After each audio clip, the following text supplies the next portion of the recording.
There are also multinational companies like Coca-Cola and Microsoft or whatever. And there are many people who are angry with these multinational companies because they are doing this in order to earn even more money. But Martinus could also see some positive aspect of this, because he said it gives a training in international cooperation.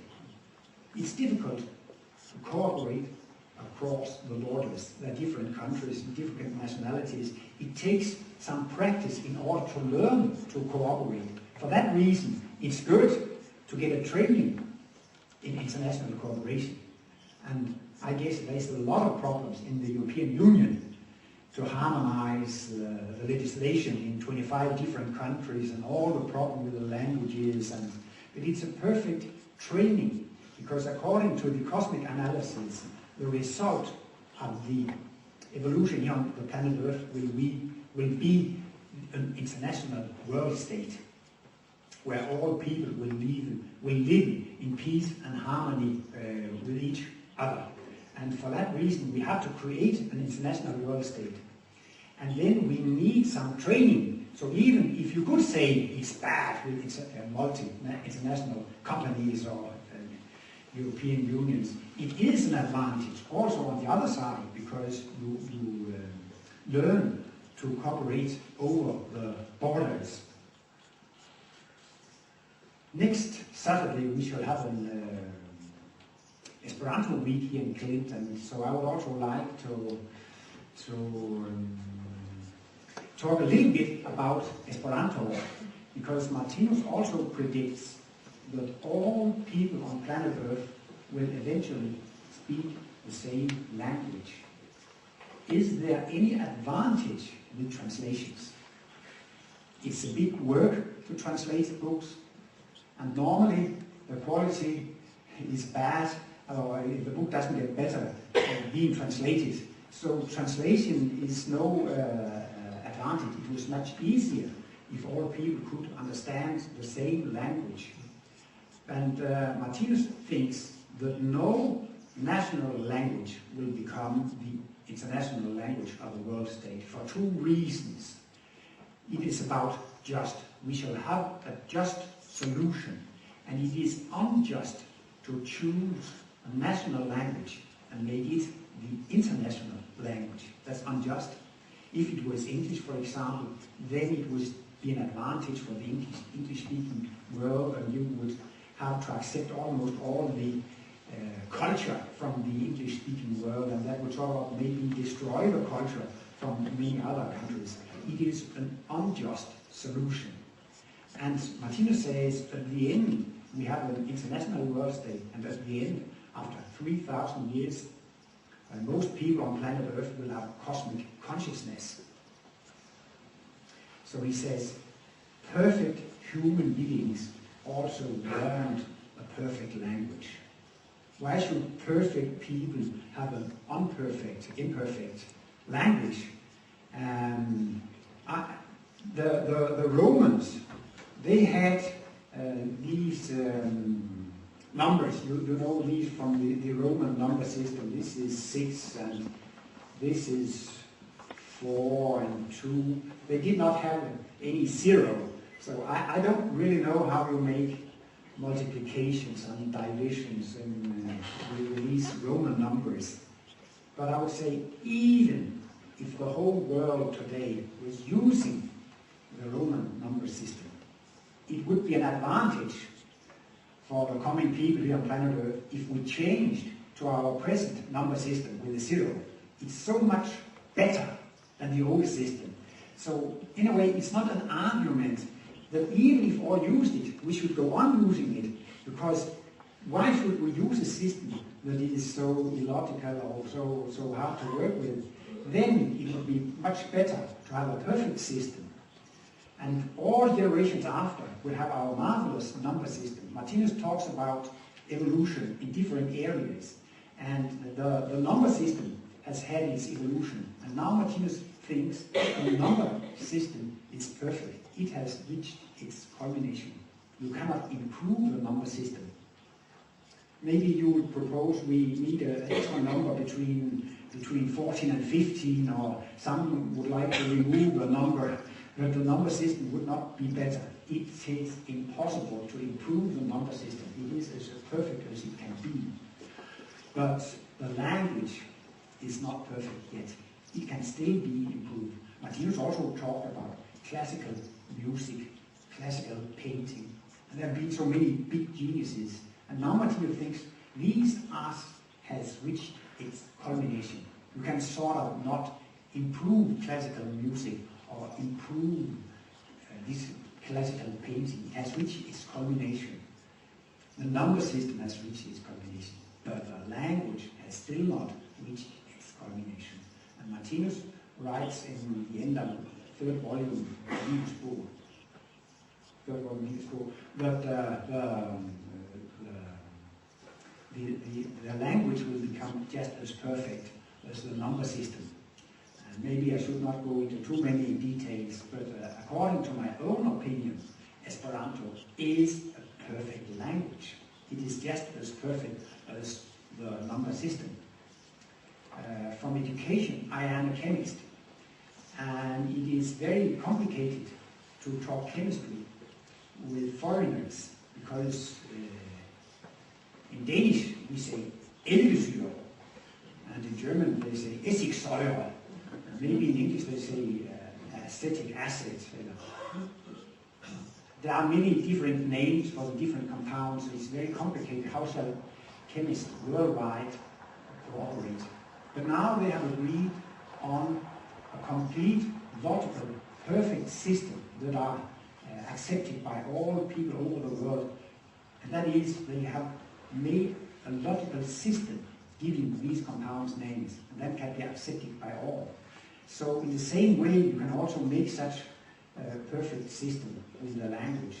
I don't remember the names. Maybe it was Kant or Descartes or I don't know. But there have been some of the old big philosophers. They have been thinking of, wouldn't it be possible to create a perfect language? Isn't that an interesting idea? If you had the chance to start from the bottom, shouldn't it be possible to create a perfect language? And as far as I can see, this Ludwig Lazarus Zamenhof, a Polish man who was born into a Russian family, he created this language, Esperanto, the international language. And he constructed it from the bottom as a completely logical and a completely perfect language. And for that reason, Esperanto will become the world's language. And Martinus was often asked if Esperanto would be the world language, or the language of the world state. And you cannot see it on print in Livets Bog or the symbol books, but there are recordings of question periods where he was asked directly, and then he said, yes, it will be Esperanto, because it is so fully developed. It has come so far, and he could also see that this man, Zamenhof, he was elected by Providence to do this special task. I guess through history there have been 1,000 planned languages, and a lot of them have also died again. There have been many attempts to make such an international language. But this man, he was a very humane man. And the reason why he created it was when he was 5 years old and he went to the marketplace with his father. He saw that people were very often fighting. They lived in a Polish town called Białystok. And there were people talking Russian, Polish, German, and the Jewish language, and maybe some Lithuanian. And then they had to make business, and they didn't understand each other's language. They were fighting very, very often. But his father, Zamenhof's father, he was language teacher. And when he came, he could always solve the problems. And that was interesting to the little boy to see you can solve the problems when you can communicate, when you understand each other, you can solve the problems. So already when he was 5 years old, he had this idea of creating a language that everybody could understand. And already as a little boy in school, together with his friends, he made a secret language, and he developed it more and more. And he also loved the Latin language very much, and he would also like to modernize Latin. 500 years ago, Latin was actually an international language in Europe before the Reformation. Danish priests, they could study theology in Prague or Rome because they could just study it in Latin, but the Latin language is very complicated. And I guess for that reason it has gone a little bit back. But Esperanto, in fact, is a modernized Latin. Most of the words are word stems, are roots from the Latin language. And he improved and improved this language. And there is also an internal idea in Esperanto, and that is also international brotherhood and tolerance. And he made Esperanto in order to avoid war and misunderstandings. And he made it so that all people could meet each other on the same basis. Not that one should speak his native language and another one should learn another language. In the French Revolution they spoke about liberty, equality, and fraternity. And I think that's sort of a freedom and brotherhood, and we should all be equal. And in a way it's also the same idea in Esperanto. And even Martinus even once said that people who learn Esperantists, they are born idealists. From sort of the beginning, they have this international attitude. They want international understanding. They want international tolerance. And at a board meeting, I guess it was about 1960 or 1965, the board of the Martinus Institute decided that Esperanto should become the official international language of the Martinus Institute. Maybe Esperanto will not become the world language, but if Esperanto will not become the world language, it would be a language that is even better. But Esperanto is built by principles that you sort of cannot improve. For example, a noun has the ending O, and if a word is ending on O, it's a noun. So, I mean, can you improve that idea? You could take A or E instead of, but I mean, in principle, it wouldn't be any better. So, it is built up just almost like a kind of a computer language, because you can see all the grammar from the words. But then you would say you cannot express all feelings and so on when it's sort of mathematical build-up. But I mean, if you take this piano, these frequencies on the strings are also mathematically according to each other. But you can express the most beautiful feelings, even though there are these math in the vibrations of the strings. And he has only taken natural words, and also judged from linguists, Esperanto is a natural language. There is first, second, third person, it's present and past and future, and all these things that you find in national languages are also present in Esperanto. But most people, they are so nationalistic, so they will not give up their own national language. There was once a Danish politician, Lone Dybkjær, who said that she thought the Danes should give up speaking Danish and start to speak English. And they were shouting at her, they got so angry with her.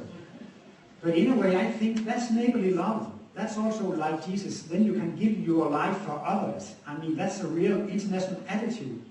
If that can help, we are willing to give up our national language and strive and work in order to learn another language. That's what leads towards internationalism. If you are willing to do a work in order to create an international world.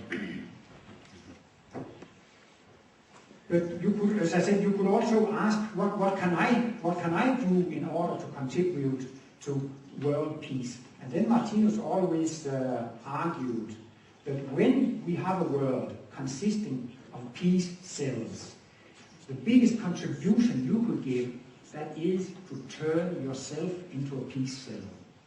And how should I turn myself into a peace cell? I can work with forgiveness. I can start and study the cosmic analysis and start to learn the laws of life. And then I could, if somebody is doing something evil to me, normally you get angry with him and will get angry with him and will take revenge and so on. But according to the cosmic analysis, you can understand he helps me in my evolution.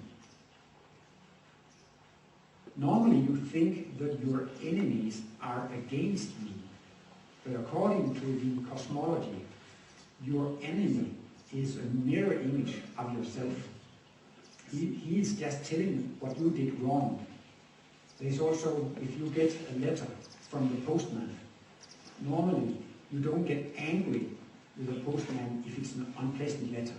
Maybe he tells you you shall pay some money, and you don't get angry with him because you know the postman is just a messenger. He's just giving me a message. But we should also learn to look upon all other people as messengers. They are just giving me a message about how I was in the past.